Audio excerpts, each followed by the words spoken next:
وَاذْكُرْ فِي الْكِتَابِ إِبْرَاهِيمَ إِنَّهُ كَانَ صِدِّيقًا نَبِيًّا إِذْ قَالَ لِأَبِيهِ يَا أَبَتِ لِمَ تَعْبُدُ مَا لَا يَسْمَعُ وَلَا يُبْصِرُ وَلَا يُغْنِي عَنْكَ شَيْئًا۔ سیدنا ابراہیم علیہ السلام کل ان کی شان اور فضائل کے حوالے سے چند قرآن کریم کی آیات اور چند نبی محترم صلی اللہ علیہ وسلم کی احادیث آپ کے سامنے پیش کی تھیں، قبل اس کے کہ آپ کی دعوت کا آغاز جو اپنے گھر سے ہوا ہے، ہم ان آیات کی تلاوت آپ سے کریں۔ سورہ مریم رکوع نمبر 3 میں اللہ تعالیٰ نے ابراہیم علیہ السلام کی دعوت کا جو آغاز اپنے گھر سے ہے، اپنے گھر میں اپنے باپ کے پاس بیٹھے ہوئے ابراہیم علیہ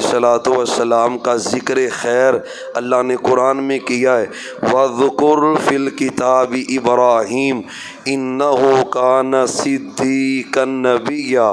فرمایا محبوب آپ ذکر کیجئے ابراہیم علیہ السلام کا، اسی بات کو سمجھیں کہ اللہ حکم دے رہے ہیں نبی علیہ السلام کو کہ آپ اپنی امت کے سامنے ابراہیم علیہ السلام کا ذکر کیجئے۔ یہ معلوم ہوتا ہے کہ یہ معمولی عمل نہیں ہے، اہمیت والا ہے، اسی لیے تو اللہ اپنے نبی سے کہہ رہے ہیں کہ آپ ابراہیم علیہ السلام کا تذکرہ ان کے سامنے کریں۔ کیوں؟ انہ کان صدیقا نبیّا، وہ سچے نبی تھے۔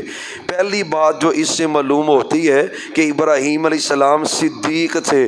صدیق کہتے ہیں جو بہت زیادہ سچا ہو، اور یہاں پہ چونکہ نبوت کا ذکر ہے، ایسا آدمی جو اللہ کے معاملے میں انتہائی سچا ہو، ہمیشہ سچ بولے، اسے صدیق کہتے ہیں۔ تو ابراہیم علیہ السلام صدیق تھے اور اللہ کے نبی ہیں۔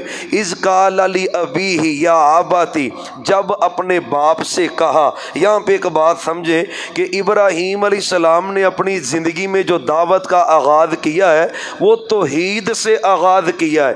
اس بات کو سمجھیں کہ نقطہ پہلا یہ ہے، جس بندے کو ابھی تک عقیدے کی سمجھ نہ ہو، اس کو پہلے عقیدہ سکھلانا فرض ہے۔ یعنی اگر اس کا عقیدہ خراب ہی ہے، آپ اس کو نمازی بنا دیں تو وہ نماز تو اس کو کوئی فائدہ نہیں دے گی جس کا عقیدہ خراب ہے۔ اچھا آپ اس کو حج پہ لگا دیں، زکوٰۃ پہ لگا دیں، روزے پہ لگا دیں، بنیاد اس کی خراب ہے جو توحید والی ہے، وہاں پہ شرک ہے، تو پھر اس کی نیکیاں اللہ قبول نہیں کرتے۔ کلیئر ہے، ان اللہ لا یغفر ان یشرک بہ، فرمایا جو اللہ کے ساتھ شرک کرتا ہے نا، اللہ اس کو کبھی بھی معاف نہیں کرتا۔ معلوم ہوتا ہے بنیاد توحید ہے، اسی لیے نبیوں نے پہلی دعوت توحید کی دی ہے۔ آپ کے سامنے ہم قرآن پڑھیں گے انشاءاللہ، مختلف مقامات پہ اللہ نے ذکر کیا ہے۔ یعنی اگر قوم نے توحید نہیں نہ سمجھی تو ابراہیم علیہ السلام نے ان کو دوسری بات بتائی ہی نہیں۔ آپ قرآن پڑھیں، یقین جانے جہاں جہاں پہ ابراہیم علیہ السلام کا تذکرہ ہے نا، اگر قوم نے توحید نہیں سمجھی تو ابراہیم علیہ السلام نے کوئی دوسری بات، اگلی بات ان کو نہیں سمجھائی، اس کو درس نہیں دیا، توحید پہلے سکھلائی ہے۔ اور جب توحید بندے سمجھ جائیں پھر آگے نماز ہے، روزہ ہے، حج ہے، زکوٰۃ ہے، اور اسی پہ عمل کیا ہے محمد الرسول اللہ صلی اللہ علیہ وسلم نے۔ آپ دیکھیں نا، 13 سال آپ مکے میں رہے ہیں، 13 سالوں میں پوری شریعت آپ پڑھیں نا، ساری صورتیں پڑھ دیں جو مکی ہیں، مکی صورتوں میں نہ جہاد کا ذکر ہے، نہ نماز کا ذکر ہے، نہ زکوٰۃ کا ذکر ہے، نہ جہاد کا ذکر ہے، نہ حج کا ذکر ہے۔ یعنی مکی صورتیں ساری کی ساری توحید سے بری پڑی ہیں۔ مطلب کیا ہے؟ مکے والوں پہلے توحید سمجھو، پھر آگے نماز، روزہ، حج، زکوٰۃ ہے۔ اور جب ان کو توحید سمجھا کر آپ مدینے لے کے گئے تو 10 سالوں میں نماز بھی آ گئی، حج بھی آ گیا، روزہ بھی آ گیا، جہاد بھی، والدین کی فرما برداری بھی، معاملات بھی، وہ 10 سالوں میں آئے ہیں، 13 سالوں میں توحید ہے۔ تو پہلی بات سمجھیں گے اہم ہے۔ یقین جانے بندہ 10 لاکھ کے جانور ذبح کرے، اگر وہ اللہ کے ساتھ کسی کو شریک ٹھہراتا ہے تو ذرہ فائدہ نہیں ہے۔ بندہ ہر سال حج کرے، اگر اللہ کا حق کسی کو دے رہا ہے تو اس حج کا کوئی فائدہ نہیں ہے۔ محمد الرسول اللہ صلی اللہ علیہ وسلم نے یہی سمجھایا۔ خدا را پہلی بات بات عقیدہ توحید کی ہے، اور محدثین نے لکھا ہے توحید جو ہے نا یہ برتن کی مانند ہوتی ہے، عقیدہ توحید کی مثال یہ ہے، ایک برتن ہے نا، اگر وہ برتن پاکیزہ نہیں ہے، گندگی لگی ہے اس کے نیچے، اس میں کڑائی گوشت ڈالیں تو وہ بھی ضائع، اس میں آپ کوئی سالن ڈالیں وہ برباد ہے، کھانے کے قابل نہیں ہے۔ اور اگر توحید والا برتن پاک ہے نا، دل والا برتن، اس میں شرک نہیں ہے، اللہ کی قسم کتے کو پانی پلایا ہونا کوئی عمل نہیں، کتے کو پانی پلایا لیکن برتن صاف ہے توحید والا، اللہ کی قسم اللہ اس عمل کو قبول کر کے جنت عطا کر دیتا ہے۔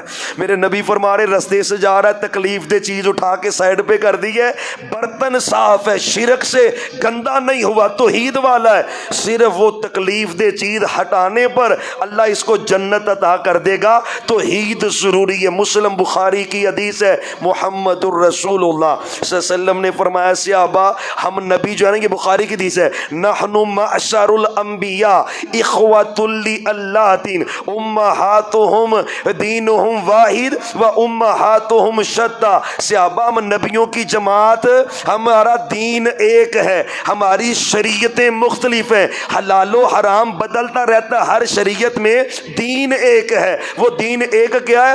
ہر نبی کے ساتھ جو کلمہ تھا نا نبیوں کا، ہر نبی کے کلمے کا پہلا جز لا الہ الا اللہ، ابراہیم خلیل اللہ لا الہ الا اللہ، نوح نجیح اللہ لا الہ الا اللہ، اسماعیل ذبیح اللہ لا الہ الا اللہ، یعنی ساروں کا پہلا جز لا الہ ہے۔ اور حتیٰ کہ جو شریعت ہمارے نبی کو ملی ہے اس میں کیا ہے؟ لا الہ الا اللہ محمد الرسول اللہ صلی اللہ علیہ وسلم، توحید پہلے ہے۔ ایک تو نقطہ یہ سمجھے، دوسرا سب سے پہلے دعوت کا آغاز اپنے گھر سے کرنا چاہیے۔ ہم ان آیات کو پڑھتے ہیں، یقین جانیں آپ کو لذت بھی آئے گی اور توحید سمجھ بھی آئے گی، لیکن جو بات سمجھنے والی ہے، ابراہیم علیہ السلام نے توحید کا آغاز اپنے گھر سے کیا ہے۔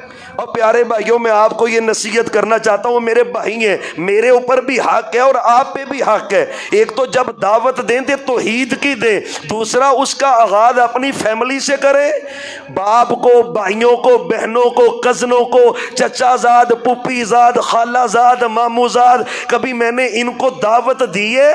اور پیارے بھائیوں مجھے فکر پورے شیخو پورے کی ہے اور میں نے اپنے گھر میں کبھی دعوت دی نہیں۔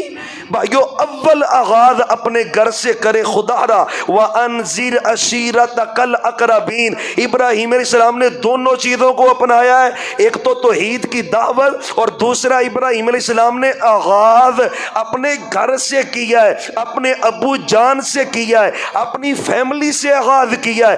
آج آپ بھی عزم کر لیں انشاءاللہ، جن ہمارے بھائیوں کو توحید کی سمجھ نہیں ہے انشاءاللہ ہم ان کو توحید کی بات سنائیں گے، بڑی محبت سے ان کو توحید بتلائیں گے۔ ایک یہ ہم پہ حق ہے، دوسرا حق یہ ہے کہ ہم نے آغاز، دیکھیں نا فیملیوں میں ہم فنکشن کرتے ہیں، اب مکلاوا ہے یا ولیمہ ہے، یار آپ میرے بھائی ہیں، خدا کا واسطہ کبھی اللہ کے لیے بھی ایک فنکشن کریں، ایک فنکشن اللہ کے لیے کر لینا، اپنی پوری برادری جمع کر لے اپنے گھر میں، کھانے پہ چائے پہ، کوئی مقصد نہیں، ایک ہی مقصد ہے، ان کو کہیں یار شریعت اسلام دین کے مطابق زندگی گزار لے، یار کبھی ایک دعوت اس لیے بھی کر لے، یہ ہمارا حق ہے۔ دو باتیں، پہلی دعوت توحید کی، دوسری دعوت کا آغاز اپنی فیملی سے، اپنے گھر سے، اور پھر فیملی سے آغاز کر کے پھر نکلیں، دعوت دے کے اگر نہیں فیملی مان رہی، آپ نے دعوت دے دی ہے، پھر باہر نکلیں۔ ابراہیم علیہ السلام کے ابا جان نہیں مانے،